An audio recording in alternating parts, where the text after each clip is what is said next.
It has been 3 years since I married my high school girlfriend, Camilla. It was like love at first sight with her. Our families didn't approve much because she is Asian and I'm American. Still, we stuck together. We saved up and got jobs to make our life better. Right now, we have a solvent lifestyle, but in the beginning, we didn't have much.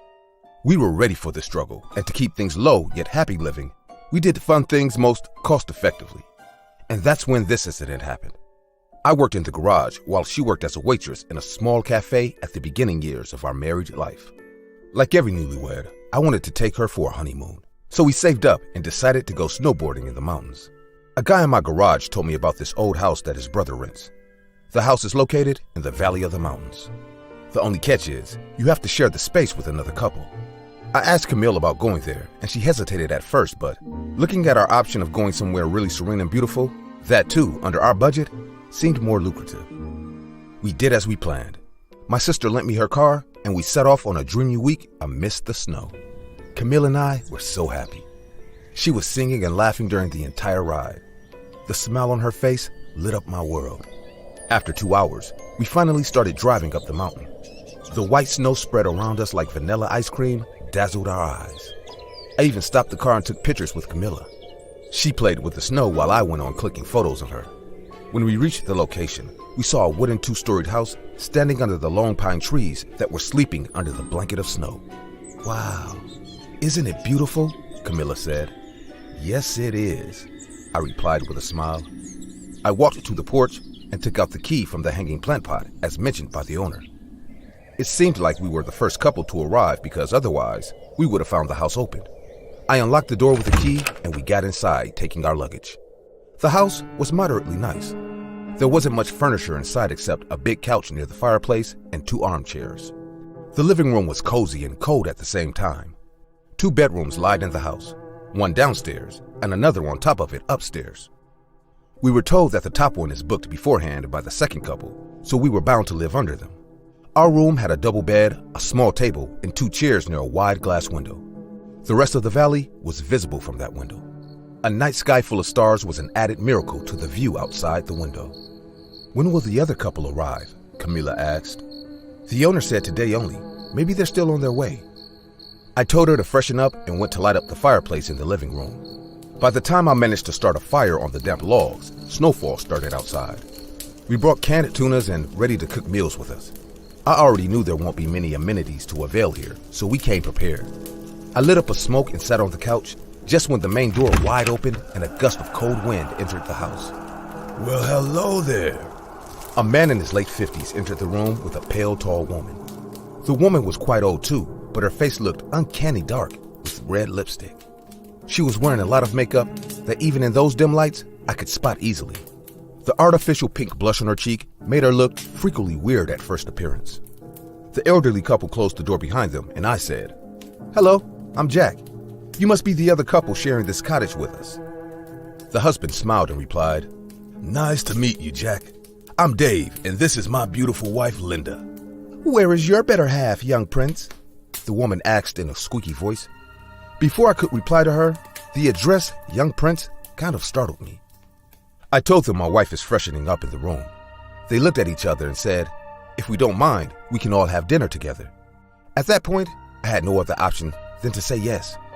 We are going to share this place with Dave and Linda for a week, so it's better to mix up and maintain a good rapport. They went upstairs and locked the door. I quickly walked to our room to tell Camilla about our neighbors. Camilla was wearing a beautiful blue long dress. She looked like a dream in that attire. I couldn't help but to go and kiss her. After sharing a brief, passionate moment, I told her the other couple has arrived and they have invited us to join them for dinner. She asked me what they are like, to which I explained all details about our first interactions. I even told her the woman called me young prince, which kind of unsettled me. Camilla laughed about it and the woman couldn't help but flirt with me. We came out hearing a knock on our door. Dave and Linda were sitting in the living room. They have moved a table in front of the couches and created a dinner setup. Camilla and I sat at the table and shared our food with them. Things started quite all right, but as time passed, I realized something is very wrong with these two. Linda wasn't at all talking to Camilla. Her attention was on me. She was flirting with me in the creepiest way possible. Like, I was having a bite when she said, "Oh, you got some ketchup on your lips." And without waiting for my response, she wiped my lips with her bony fingers. I could see Camilla getting disturbed by Linda's behavior as well. Not just that, I even saw her licking off that ketchup from her fingers while staring at me. On the other hand, Dave was constantly checking out my wife, and it was the most awkward, uncomfortable dinner of our life. After a point, Camilla said, "I'm feeling tired. Also, we have to get up early to go snowboarding." She got up with an angry face and said, "Jack, are you coming?" I got up at that second when Linda did something unexpected. She got up and came extremely close to my face. She looked me in the eyes like a psycho and said, "I didn't know you're a puppet of this woman, young prince." Camilla couldn't keep it in anymore.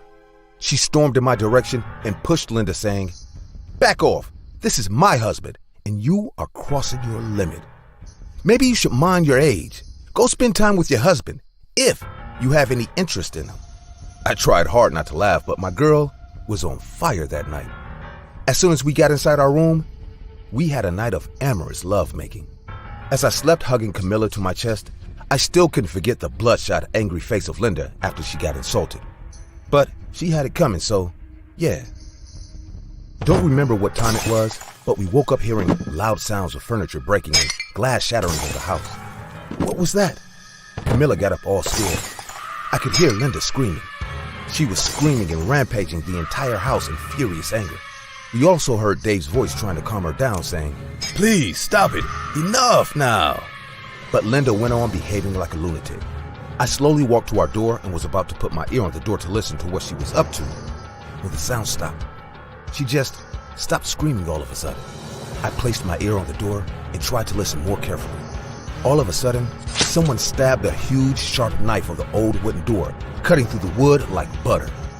Luckily, my head was not on the same spot where the knife struck, and Linda spoke from the other side of the door. "Did I get you, my young prince?" Camilla screamed in horror, and I backed off immediately. Linda went on kicking and stomping our door while cursing us like hell. We knew we won't be able to hold this door for long, and that's exactly what happened. She kicked hard and the dusty old door collapsed on the floor. Linda stood in front of us like a crazy psycho. I could see her wrinkled old face as she had no makeup on this time. She looked at me and then at Camilla. Within a fraction of a second, she picked up speed and ran towards Camilla with a knife in her hand. I jumped and got in between her while her husband grabbed her from behind. She screamed and kicked in the air. "I'll slit your throat and cut your face off, you skinny bitch!" Her husband somehow dragged her out of that room, and without wasting a single second more, Camilla and I picked up our bags and stormed out of that house. The sun was rising, and we could see the rays lighting up the dark valley. We drove out of that place and spent the rest of our honeymoon in a hotel. We didn't hesitate to spend on a secure stay to get some privacy after that toxic experience. Don't know what happened to Linda and Dave, but I hope we never meet them again.